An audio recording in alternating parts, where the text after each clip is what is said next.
네, 오늘 독사에 물린 바울이라는 제목으로 말씀을 드리려고 합니다. 우리의 삶은 좋은 일만 있을 수가 없고 어려운 일들이 종종 있습니다. 또 어렵다가도 또 풀리는 날도 옵니다. 전도서의 말씀에 보면 하나님이 이러한 두 가지를 우리의 삶에 병행하게 하시고 늘 하나님을 의지할 수 있도록 그렇게 하셨다는 말씀이 있습니다.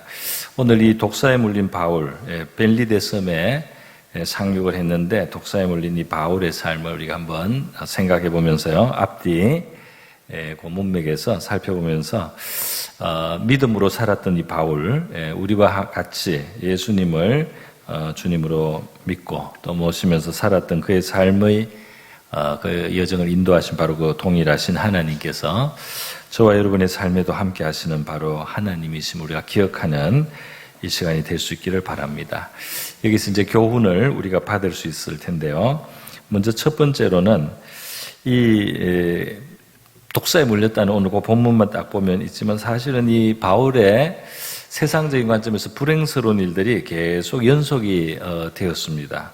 그런데 이러한 연속적인 불행한 일 속에서도 굉장히 그 선한 일이 이루어졌다는 사실을 한번 우리가 생각해 볼 수 있겠습니다. 먼저 바울은 이 인생에 있어서 아주 그냥 유럽 지방으로 복음을 전하는 전도를 이 뭐 하루 이틀의 전도가 아니고 어떤 곳에는 한 2, 3년 머물기도 할 정도로 그렇게 이제 옮겨 다니면서 한번 쭉 돌아서 복음을 전하고 또 쭉 돌아서 복음을 전하고 이런 것들을 세 차례나 하면서 그의 이 사역의 생애가 거의 같습니다. 그런데 바울의 이러한 그 3차의 그런 아주 귀한 사역, 나중에 이것으로 말하면 유럽은 기독교 국가가 되는 거죠. 결국은 이러한 귀한 사역에도 불구하고 이제 어려운 시간도 그에게 있었던 것입니다. 그래서 바울이 지금 독사에 물리는 바로 이 사건이 일어나기 전에 일어난 연속적인 환란의 내용들이 있습니다. 그걸 보면 3차 여행을 마치고 돌아왔는데 바울의 복음 전하는 것을 너무 싫어하는 유대인들이 바울을 죽이려고 작정을 하고 말이죠. 바울이 죽기 전에는 먹지도 않겠다, 마시지도 않겠다, 자지도 않겠다 이런 아주 필사적인 바울의 대적자들이 있었습니다. 그들이 또 고발하고 바울이 로마 총독에게 이 조사를 받고 말이죠. 또 총독 중에는 부패한 사람도 있어가지고 바울이 문제가 없다는 걸 알면서도 자기 어떤 관리 차원에서 바울을 그냥 묶어놓기도 하고 또 바울에게 심지어 뇌물을 좀 받을까 하고 바울을 안 풀어주는 이런 나쁜 총독도 있었습니다. 이러한 가운데 바울이 그 상황을 타개하기 위해서 가이사 황제에게 내가 내 재판을 청구하겠다 이렇게 이제 표명을 했습니다. 왜냐하면 바울은 정통 유대인이고 그 이스라엘 사람이지만 시민권이 로마 시민권이 있었어요. 그래서 바울은 황제에게 자기 재판을 청구할 수 있는 권리가 있었습니다. 그래서 이 상황이 너무 그렇게 안 좋으니까 바울이 황제에게 호소하는 방식을 취했는데요. 이러한 일 자체가 바울이 굉장히 그 공격을 당하고 어려움을 받는 상황이었어요. 그래서 황제에게 이제 재판을 받기 위해서 압송되어 가는 과정이 그 다음 따르게 되는데요. 이때도 바울에게는 이게 길이 평안하지가 않습니다. 어떻게 되느냐 하면 이 지중해를 항해를 하는데 그 철이 지중해의 태풍이라고 하는 유라굴로가 부를 수 있는 시즌이 된 겁니다.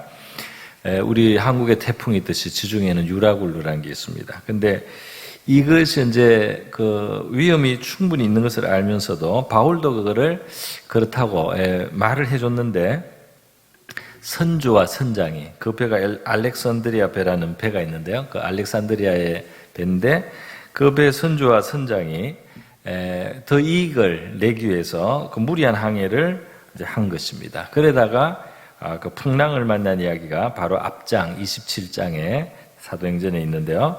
엄청난 풍랑을 겪습니다. 별도 안 보이고 해도 보이지 않고 사람들이 진짜 거의 보름 가까이 음식도 먹지 못할 정도의 그런 큰 풍랑을 이제 만나고 그 풍랑 끝에 마침내 배가 깨어져서 파선이 되고 이제 거기서 널빤지를 잡거나 헤엄을 쳐서 겨우 빠져나온 사람들이 상륙한 곳이 바로 오늘 이 28장에 나오는 멜리데 섬이라고 하는 지중해의 한 섬인 것입니다. 이 섬에 내려서 이제 그 추운데 날씨가 추워서 원주민들이 난파된 사람들을 동정해서 불을 피워주는데 바울이 같이 또 자기도 거들다가 이 나무 한 묶음을 불에 넣다가 그 나무 묶음 속에서 독사가 나온 거예요. 독사가 나서 바울의 손을 물고 매달렸다는 겁니다. 그 독사라는 걸 그 원주민 사람들은 대부분 알아보고 바울이 죽을 줄로 이제 생각을 했다는 그런 내용으로 지금 말씀이 있었습니다. 여러분, 이 연속적인 환난이죠. 연속적인 불운한 일들, 또 괴로운 일들, 아주 고생스러운 일들이 바울에게 계속해서 들이닥치는 것을 우리가 볼 수 있죠. 그런데 바로 이러한 바울의 삶이 만약에 오늘날 세상의 관점에서 보면 당신은 올해 아주 재수가 없습니다. 뭐 이런 점장 있는 그런 식으로 말을 할지 몰라요. 사주팔자에서 혹시 그렇게 말할지 모르겠는데, 그런데 여러분, 이 세상적으로는 분명히 불행한 일들의 연속이고 억울한 일이요. 또 그것도 그 사람이 좀 그렇게 욕심을 안 냈더라면 이렇게 풍랑을 치는 바다에서 이런 고생을 안 했을 텐데 뭐 등등해서 불평도 할 수 있고 탓도 할 수 있고, 나는 잘하려고 했는데 왜 이런 일이 생기나, 나는 좋은 일을 한 뒤에 왜 이런 어려움을 당하나, 예를 들면 그런 말을 할 수 있는 그런 상황들이 이제 전개가 됐다 이 말입니다. 그런데 이 사도행전을 조금 우리가 자세히 또 그 내용들을 이렇게 살펴보고 생각해보고 조금 관점을 달리해서 그냥 우리 세상의 관점이 아니고 신앙의 관점으로, 하나님의 관점으로 이렇게 놓고 보면 이 많은 불행과 어려움이 있음에도 불구하고 바울의 생애에 하나님이 주신 위대한 소명이, 바울이 이 땅에 살아야 될 그 이유가 굉장히 충실하게 이루어지고 있다는 사실을 보게 되는 것입니다. 바울이 이 땅을 살아야 될 그 이유가 아주 잘 이루어지고 있어요. 하나님이 그의 삶을 귀하게 사용해 주시고 있다. 그것을 봅니다. 선한 일들이 바울을 통해서 이루어지고 있는 것을 보게 된다 이 말입니다. 그래서 우리 성경에도 보면 로마서의 말씀 있지 않습니까? 하나님을 사랑하는 자, 곧 그 뜻대로 부르심을 입은 자들에게 모든 것이 합력해서 선을 이룬다는 말씀이 있는데요. 이 바울이 주님을 의지하고 주님을 따라 섬기고 또 살아가는 이 삶 속에 지금 이 무슨 고발, 억울한 고발, 아주 악의와 적대를 가진 사람들의 그런 거, 부패한 관리들로 말미암은 또 억울한 그 상황이라든지 이런 걸 당하지만, 이런 과정을 통해서 바울이 살아야 될 그 삶, 하나님 앞에서 받은 소명의 삶, 그것은 다 이루어지고 오히려 도움이 되고 그것이 성취되는 계기가 되는 이런 모습을 우리가 볼 수 있다 이 말입니다. 말하자면 그런 어려운 상황을 정치적으로 사회적으로 당하니까 가이사에게 호소하게 되고, 가이사 앞으로 이제 올라가는 그 과정에서 바울은 로마의 고관들하고 또 나중에는 마지막에는 결국 황제 앞에서 예수를 전하게 되는 거예요. 그래서 온 세상에 전할 수 있는 가장 낮은 곳에서 가장 높은 곳까지 하나님이 바울의 간증을, 그 자기 변호하는 상에 이제 예수님 만난 이야기 다 나옵니다. 그리고 예수님이 자기에게 지시한 것까지 다 나와요. 자기가 한 일도 다 나와요. 하나님이 하신 일도 다 이야기하게 돼요. 그래서 온 세상에 바울의 사명을 다 하게 되는 거예요. 증거를 다 하게 되는 겁니다. 그 일이 이루어지게 되고요. 또 지중해에서 만났던 그 풍랑도 말이죠. 결국은 그 속에서 풍랑에 시달리는 가운데 바울에게는 주님이 확신을 주고 응답을 주셔서 이 배는 난파는 되지만은 그러나 다 산다는 그런 약속을 받았어요. 그래서 바울은 그 사람들이 완전히 희망을 잃고 배에서 뒹굴고 굶고 그냥 이제 죽는다고 생각하고 완전히 자포자기 됐을 때 바울이 정신을 차리고 사람들에게 소망의 말을 하고 힘을 낼 수 있도록 격려를 하고 또 하나님의 약속을 전해주면서 양식을 먹게 했습니다. 그 양식을 나눠줄 때 기도하고 말이죠. 그렇게 나눠주고 사람들에게 힘을 내도록 만들어주고 결국 그들이 바울의 말을 믿고 듣고 믿고 그걸 따라하고 살았어요. 그러니까 이 배에 있었던 사람을 276명이라고 딱 27장 37절에는 몇 명이라고 한 사람 한 사람 센 것처럼 기록을 해놨습니다. 그러면서 이 사람들이 이 바울이 비춰준 빛으로 희망과 소망을 얻어가지고 그의 말을 따르고 살게 된 이야기가 나오는 거예요. 그래서 난파됐지만은 그 가까이에서 이제 바로 멜리데 섬으로 상륙을 하는 과정이 있습니다. 바로 이렇게 해서도 하나님이 이 바울이 해야 될, 그냥 그 배에 탄 사람들이 통째로 바울에게 하나님이 복음 전하는 그 대상들로 허락하시고 그 계기가 됐다. 그 풍랑이 그렇게 치고 그런 일이 생기지 않으면 바울은 그냥 그 배 안에서 다른 사람들이 혀를 차면서 저 사람 어쩌다가 저렇게 압송을 당하는 몸이 돼가지고 옆에는 로마 병정들이 지키고 그게 압송을 당하는 약간 반제수죠. 재판 중이지만 그런 모습으로 가는 바울은 제일 딱한 사람으로 보였을 겁니다. 그럼에도 불구하고 이 환란이 오니까 바울이 등불이고 바울이 하나님의 사자고 바울이 하나님의 구원을 전달하는 구원의 전달자로 상황이 바뀐 거예요. 그리고 사람들은 그것을 아마 받게 되었으리라고 생각합니다. 배에서 그리고 이 멜리데에서 내려서 그들이 보고 듣는 게 다 복음이었어요. 그렇기 때문에 바울의 사명은 이루어지고 있었다. 바울이 자기의 인생의 가장 중요한 그 일들을 하나님이 다 이루어주고 계셨다 이 말입니다. 오늘 이 마지막에 이 독사에 물리는 것만 해도 그렇지 않습니까? 독사에 딱 물림으로써 사람들은 죽을 줄 알았는데 안 죽는 거예요. 그러니까 이때는 완전 기적입니다. 그러니까 하나님이 어떨 때는 기적을 뭐 그냥 형통하게 아무 일도 없게 해주는 것도 놀라운 보호지만은 어려움을 만큼씩 허락하시다가 어떤 상황에서는 정말 완전 기적으로 물렸는데도 해를 안 입게 이렇게 지켜주셨어요. 그러니까 사람들의 생각이 바뀌죠. 바뀌어서 뱀에게 물린 게 저 사람은 정말 얼마나 죄를 지었으면 얼마나 혹시 남을 죽이지 않았을까. 난파된 배에서 겨우 살아남더니 결국은 뱀에 물려 죽는 걸 보니까 진짜 죄인이구나. 이렇게 사람들이 생각했었는데 하나님이 이 독사의 독에서 바울을 보호했습니다. 그러니까 초자연적인 하나님의 이제 기적이 일어난 거예요. 그랬더니 사람들이 생각이 180도 이제 바뀌는 거죠. 저 사람이 독사에 물리고도 안 죽는 것을 보니까 진짜 여기는 신이라고 했는데 이제 그 당시 관념으로는 그 정도로 생각한 겁니다. 그러니까 특별한 사람이라는 것을 인정하게 되니까 바울의 말을 듣게 되고 바울을 존중하게 되고 그리고 바울이 하는 일이 그 섬에서 뭐겠어요? 결국은 병자들도 고쳐지고 복음이 증거되는데 그들의 마음이 열리는 계기가 되었다는 것을 우리가 충분히 추측할 수가 있는 겁니다. 그러니까 바울이 자기를 죽이려는 사람들에게 시달리고 부패한 총독이나 이러한 로마의 그 감옥이나 이런 상황을 경험하고 그 다음엔 또 풍랑을 경험하고 난파를 경험하고 독사에 물리고 이런 일이 지금 쭉 일어났는데요. 그 가운데 하나님이 환난도 허락하고 고난도 허락했지만 그 속에서 바로 그의 사명도 다 이루어지고 바울이 정말 이루어야 될 일, 할 일이 다 이루어질 수 있도록 놀랍게 역사에서 선을 이루신 거예요. 그러니까 오늘 우리에게도 말이죠. 우리가 해를 입어도 하나님이 그 속에서 보호하시고 지키시고 선을 정해서 우리를 보호하시기 때문에 그런 속에서 말이죠. 우리의 삶 속에도 하나님이 선을 이루어 주실 수 있다는 사실을 우리가 바라봐야 할 줄 믿습니다.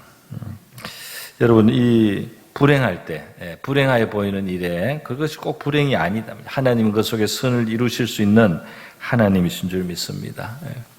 제가 군생활 때는 제가 하는 일은 헬기 타는 일이 많았어요. 그래서 헬기를 많이 타고 다니는데 들으니까 그러더라고요. 조종하는 쪽에서는 뭐라고 하느냐면은 헬기나 비행할 때 제일 위험한 거는 뒤에서 밀어주는 바람이 제일 위험하대. 뒤에서 밀어주면 이 불안정해져가지고 이게 사고 날 위험이 있다. 뒤에서 밀어주는 게 좋은 게 아니라는 겁니다. 그리고 그 다음으로는 옆에서 부는 바람이고 제일 좋은 바람은 앞에서 맞바람으로 헬기를 사실은 저항하는 그 바람이 제일 이 비행체를 안정적으로 만들어준다는 거예요. 제일 안정적으로 만들어져서 제일 안전하게 갈 수 있도록 해준다 하는 이야기를 들었습니다. 근데 진짜 이 영적으로도 구약 이스라엘 왕들을 쭉 보면 훌륭한 왕들이 너무 형통하면 사고가 나요. 너무 형통하고 너무 축복되고 너무 평안하고 이럴 때 범죄합니다. 교만해집니다. 하나님 앞에 잘못된 일을 하게 되는 거예요. 실수를 하는 거예요. 반대로 적들이 대군이 쳐들어오고 어려움이 오고 이렇게 했을 때 하나님께 간구하게 되고 부르짖게 되고 아무리 자기가 웬만해도 너무 어려움이 크니까 하나님 앞에 매달리고 정말 하나님밖에는 도와줄 분이 없습니다. 이렇게 할 때 그들의 삶 속에 우리 하나님의 도움도 나타나고 하나님께서 그걸 영화롭게 만들어주시고 하나님께 영광도 돌리고 전리품을 거두게 되는 이러한 일들이 많이 있습니다. 이런 상황들이 굉장히 비일비재한데요. 그러므로 저와 여러분 우리 어려워 보이는 일들을 우리가 혹시 좀 부당하게 보이거나 어려운 일들이 또 계속되는 속에 우리의 마음이 상하는 일이 있더라도 우리가 예수님을 모시고 예수님과 함께 살기로 하고 주님을 나의 주님으로 의지하고 살고 내 삶을 하나님 앞에 함께 드리고 우리 하나님의 뜻이 이루어지는 삶이 되게 하소서 하고 살아갈 때 우리의 어려움 속에 하나님이 선을 이루시는 것에 대해서 우리가 눈을 열어서 믿음의 눈으로 바라보면서 믿음을 잃지 않고 살아가는 저와 여러분이 될 수 있기를 바랍니다. 이 어려운 일들 속에 우리가 겸손해지는 게 사실이잖아요. 그 교만했던 마음도 낮아져요. 또 그 어려움 속에서 우리가 어떤 것을 끊어야 될 것을 못 끊고 있다. 그걸 끊고 악을 끊기도 하고요. 그 어려움 속에서 우리가 진정한 마음의 너그러움도 생기고 남을 이해도 해주고 긍휼한 마음도 생기고 진정한 헌신도 하게 되고 내 헌신이 더 순수해지고 그리고 하나님을 진정으로 의지해 어느 사이에 좀 뭔가 이루어지고 이렇게 하다 보면은 내가 똑똑해서 그렇지 내가 지혜롭지 내가 열심히 해서 그렇지 나는 좀 남보다 뭐가 있어 이렇게 우리도 모르게 우리 자신의 것으로 그렇게 자랑거리가 되고 마음을 높이는 일들인데 이 어려움을 우리가 또 겪으면서요 정말 하나님만 나에게는 도움이 된다. 정말 하나님의 능력으로 내가 살아야 된다. 진심으로 나의 힘을 의지할 수 없다 하는 참 믿음의 자리로 우리가 바로 서게 되는 일들이 있습니다. 하나님의 능력이 그런 가운데서 더 나타나고 이루어지고 하나님의 감사하게 되는 그런 정말 더 복된 자리로 우리가 옮겨질 수 있습니다. 바로 이런 것들을 우리가 기억하면서 불행과 어려움 속에 선을 이루시는 하나님께 대한 우리 믿음의 눈을 열고 바라보는 저와 여러분 될 수 있기를 바랍니다. 자, 또 하나가 있습니다. 이 바울이 제가 지금 28장 본문하고 앞에 본문까지 사실은 같이 말씀드리는 건데요. 이 바울이 이 어려움을 당할 때 일어난 일들 속에는 바로 주변 사람들의 역사는 하나님이 계세요. 다시 말해서 우리는 어려움이 생기면 우리 자신에게 좀 집중하지 않습니까? 나 자신의 괴로움, 내 자신의 어떤 억울함, 내 자신의 어떤 고통에 대해서 너무 예민해지고 다른 사람에게 둔감해지는데 사실 하나님은 우리를 이 아브라함의 복에 동참을 시키면서요.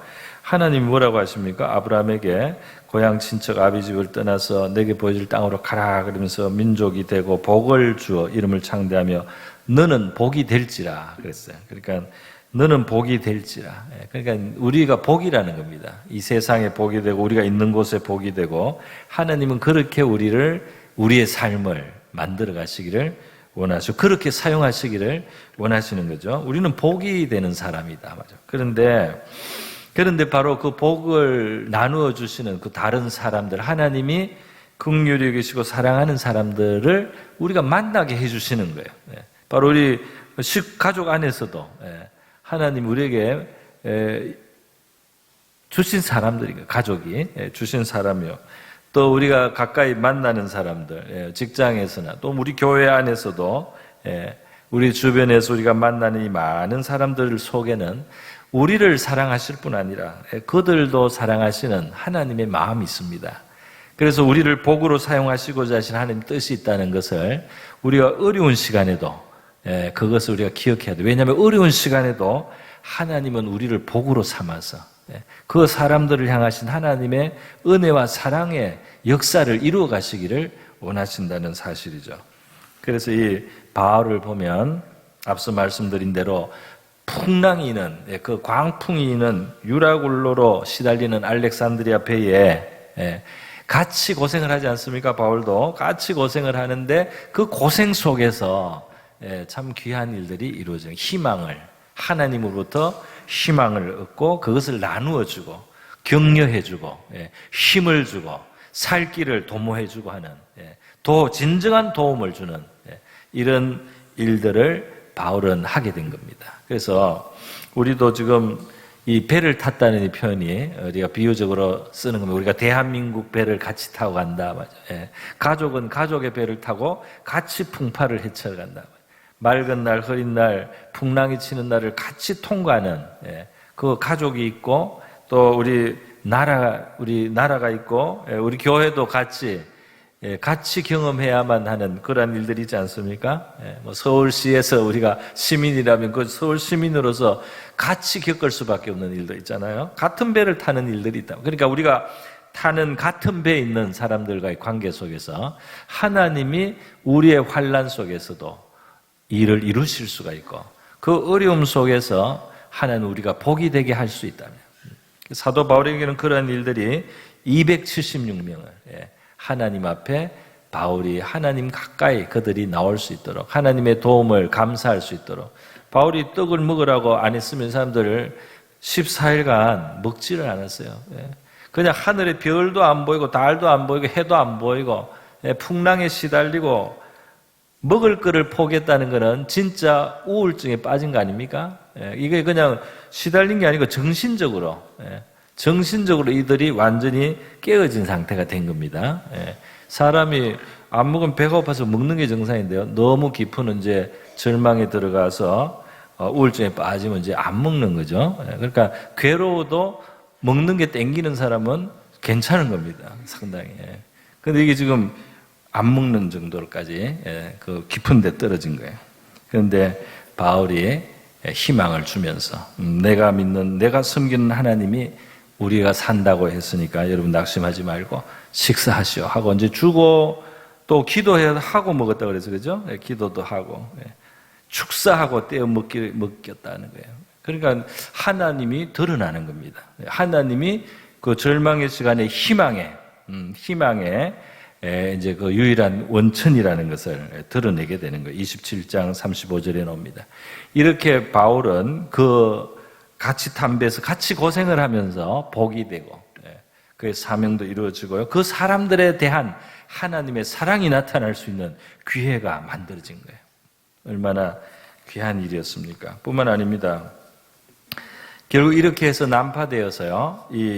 이제 도착한 섬이 그 옆에 있었던 섬이 그래도 멜리데라는 이 섬인데 이 섬을 보면은 이 섬의 사람들의 그 성격이 어떤 건지가 나타나는데요. 첫 번째로 보면 2절에 보면 이 구조된 후에 오른 그 섬에 추운 날 비가 오는 상태에서 원주민들이 이 난파된 사람들을 특별히 동정을 해서 불을 피워서 다 영접했다 그랬어요. 그러니까 이 멜리데 사람들은 이 나그네 또는 난민 이런 사람들을 긍휼히 여기는 또 그래서 그 불을 떼어주는 굉장히 선한 사람들이죠. 착한 그런 사람들이에요. 그리고 또 이제 바울이 독사에 물렸을 때는 그들이 그렇게 말하는 겁니다. 난파된 배에서 교조가 됐지만은 결국 독사에게 물려서 죽게 되는 걸 보니 저 사람은 하늘의 벌을 받는 사람이다. 저 사람은 하늘의 심판을 결국 받는 어떤 살인자인가 보다. 이렇게 이제 오해지만은 그렇게 생각했다는 건 뭘 보여주느냐면 그들이 하늘의 심판을 두려워할 줄 아는 사람들이다. 그걸 보여주죠. 그래서 이 멜리데 사람들은 인간에 대한 긍휼도 있고 하늘을 두려워할 줄도 아는 그런 사람들이에요. 그러니까 이 멜리데 사람들은 바로 어느 날 갑자기 풍랑이 있다가 이 난파된 데서 이게 난파해서 온 사람들을 이제 자기들은 대했지만 사실은 하나님이 이 멜리데 사람들, 좋은 마음 밭을 가지고 있는 이 멜리데 사람들에게 복음을 급하게 전해주고 있는 상황이다. 바울을 보내고, 그래서 이 멜리데 빨리 이 사람들이 하루라도 더 빨리 예수의 소식을 듣고 하나님의 자비와 긍휼을 알 수 있도록 해주는 기회를 하나님이 멜리데 사람들에게도 주고 있었다. 바울이 단순히 난파해서 어떻게 참 하나님의 도우심으로 간신히 살아남은 그 삶에 불과한 게 아니다 말이죠. 멜리데 사람을 축복하기 위해서 하나님이 바울을 거기에다가 파송하고 보낸 것과 같이 된 거예요. 사실은 이 모양이. 그렇기 때문에 여러분, 우리가 어려울 때도 우리가 만나고 있는 사람들에게 하나님이 우리를 복으로 쓸 수 있다는 사실을 우리가 기억해야 되겠습니다. 우리가 오히려 그들에게 힘이 되고 그들의 구원이 되고, 모습은 그들이 우리를 도와줘야 되고 우리가 그들의 도움을 받는 그런 모습일 수는 있어요. 그러나 하나님은 그 속에서 우리가 더 귀한 것을 그들에게 나누어 주고, 더 귀한 것이 그들에게 하나님의 선물과 은혜가 나누어질 수 있는 계기로 우리를 사용하실 수 있다는 사실을 기억하시고요.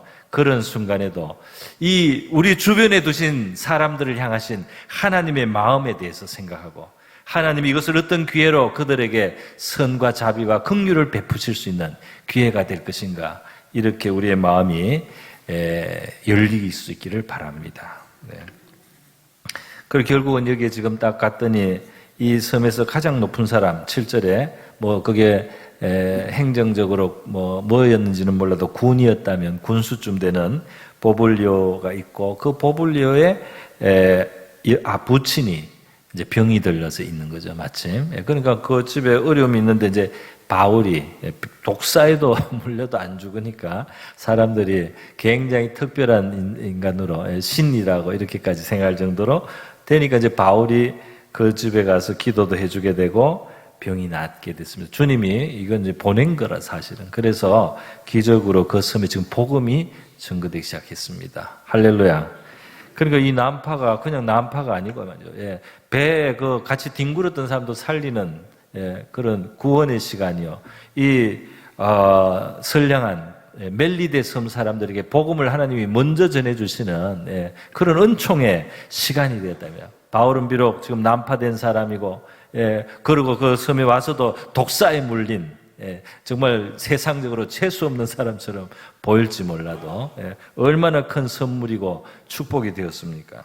그러므로 우리도 관점을 바꾸어서 우리가 어려움을 당하더라도 주눅들지 말고, 하나님이 이런 자리에서도 우리를 선의 도구로 사용하시고 하나님의 은총의 도구로 우리를 쓰시고 우리의 사명을 이루어 주실 수 있다, 이런 담대한 마음을 가질 수 있기를 바랍니다. 우리의 마음을, 용기를 가져야 되겠습니다. 자, 여러분, 마지막으로 이제 한 가지만 더 생각해 보겠습니다. 그것은 뭐냐면, 자, 지금 뱀에 독사에 물려서 독사가 늘어졌어요. 그런데 안 죽어요. 그러니까 우리가 이런 생각을 할 수 있죠. 아이고, 하나님이 뱀의 독에서도 보호해 줄 수 있는 하나님이 왜 다른 거를 너무 안 막아준 것 같아. 아예 안 물려도 되는 거고, 풍랑을 좀 안 만나게 하고 그냥 순적하게 로마로 가게 한다든지, 바울이 3차나 복음 전도를 했으니까 할 일 다 한 셈인데, 그런데 그 다음에 또 이렇게 바울을 죽일 듯이 달려드는 대적들이 생겨가지고 결국 바울이 가이사에게 호소하게 되고 재판을 받기 위해서 압송되는 이런 여러 가지, 겉으로 볼 때는 그 괴로운 일이고 아주 그냥 해를 입는 일이고, 그런데 이러한 일들이 같이 있다는 거예요. 그러니까 하나님이 보호하시려면 얼마든지 보호하실 수 있는데, 독사의 독에서도 안 죽게 할 수 있는 하나님인데, 그런 하나님이 다른 많은 환난을 허락하셔서, 배가 깨질 때는 진짜 그 광풍 다 겪어야 되잖아요, 바울이 같이. 그리고 배가 깨질 때는 어떤 사람은 그냥 헤엄을 칠 수 있는 사람은 쳐서 섬으로, 또 헤엄 못 치는 사람은 널빤이라도 하나 붙들고 그걸로 저어서라도 이렇게 간신히 사는 것 같은, 아슬아슬하게 사는 것 같은 요런 구원을 하나님이 베풀면서요, 그렇게 좁은 길을 가게 하실까, 우리가 이런 생각을 합니다. 하나님은 뭔가 우리가 생각하는 것과 조금 다른 차원을 보시는 거라고 생각합니다. 그죠?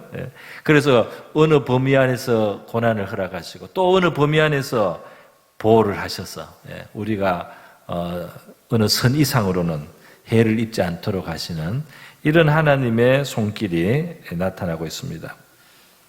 고린도전서 10장에 보면, 사람이 감당할 시험 밖에는 너희가 당한 것이 없나니 오직 하나님은 미쁘사 너희가 감당하지 못할 시험당함을 허락지 아니하시고 시험당할 점에 피할 길을 내사 너희로 능히 감당하게 하시느니라. 능히 감당하게 하시느니라. 이것을 말씀하고 있어요. 그러니까 지금 감당하지 못할 시험이 없다.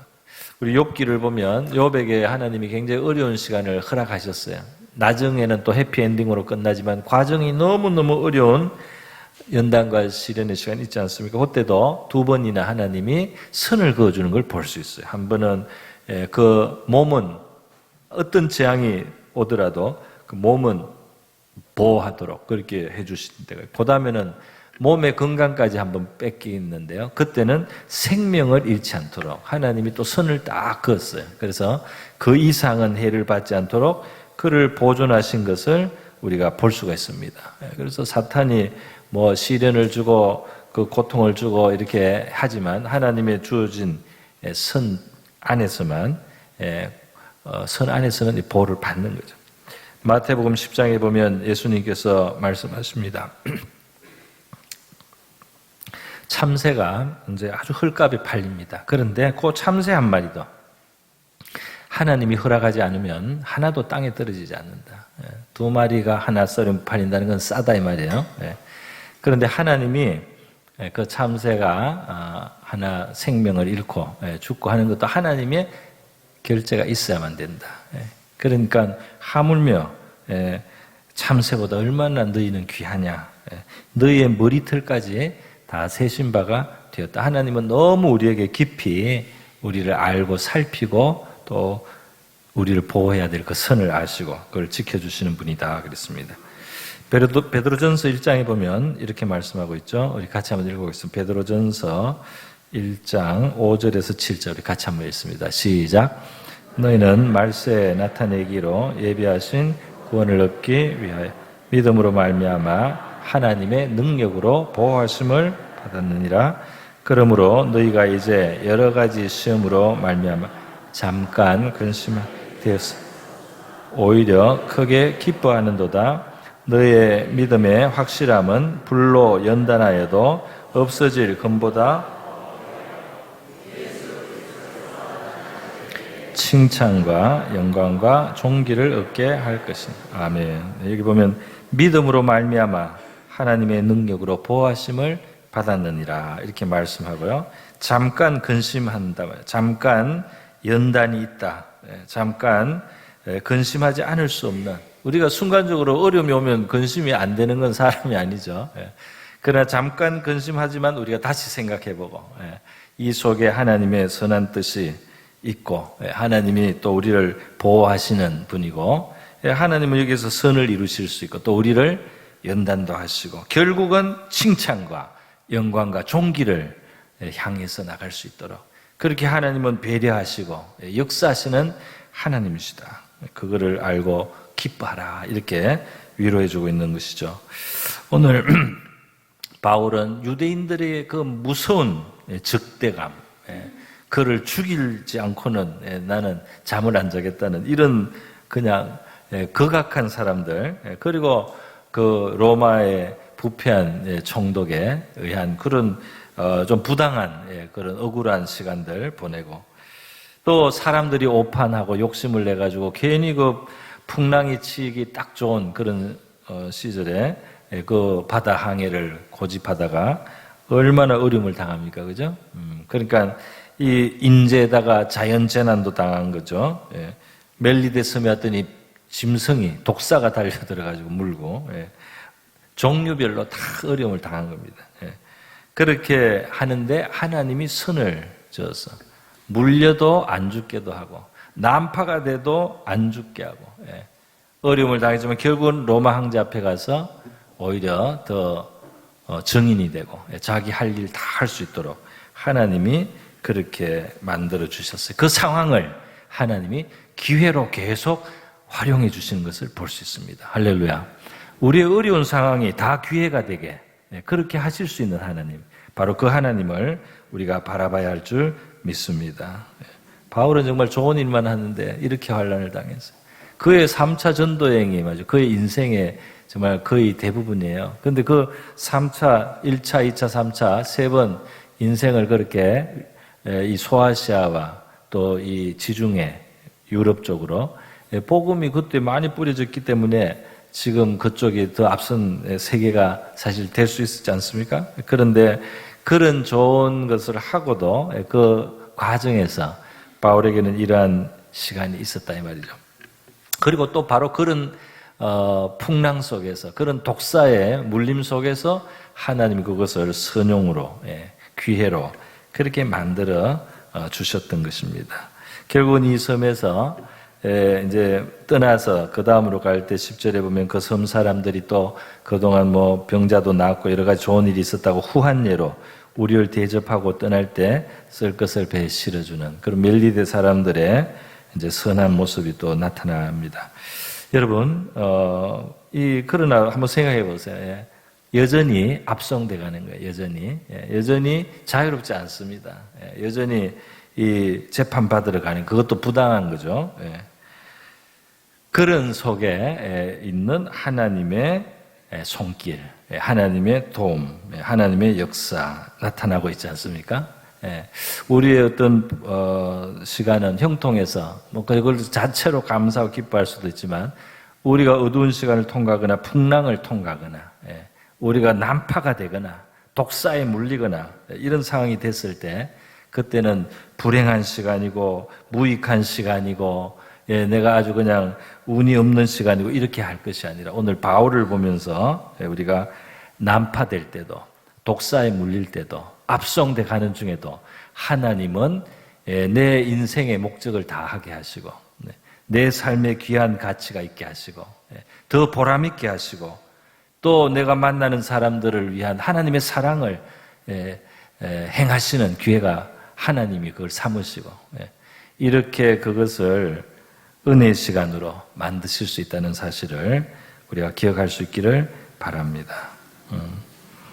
여러분, 이 세상에는 여러 가지 형태의 형통이 있는데 세상적으로도 형통하게 보이는 형통도 있지만 세상적으로 볼 때는 불행하구나, 저는 환란에 불과하게 보이지만 그 안에 하나님이 주시는 형통이 있는데요. 바로 우리 성도들의 기대할 수 있는 몫인 줄 믿습니다. 우리도 겉으로의 형통도 주실 수 있고요. 또는 겉으로는 불행이지만 속으로는 형통인 바로 그런 형통으로 우리의 불행은 그러한 형통으로 삼는 하나님의 손길과 우리 손을 붙들고 살아가는 저와 여러분의 삶이 될 수 있기를 축복합니다.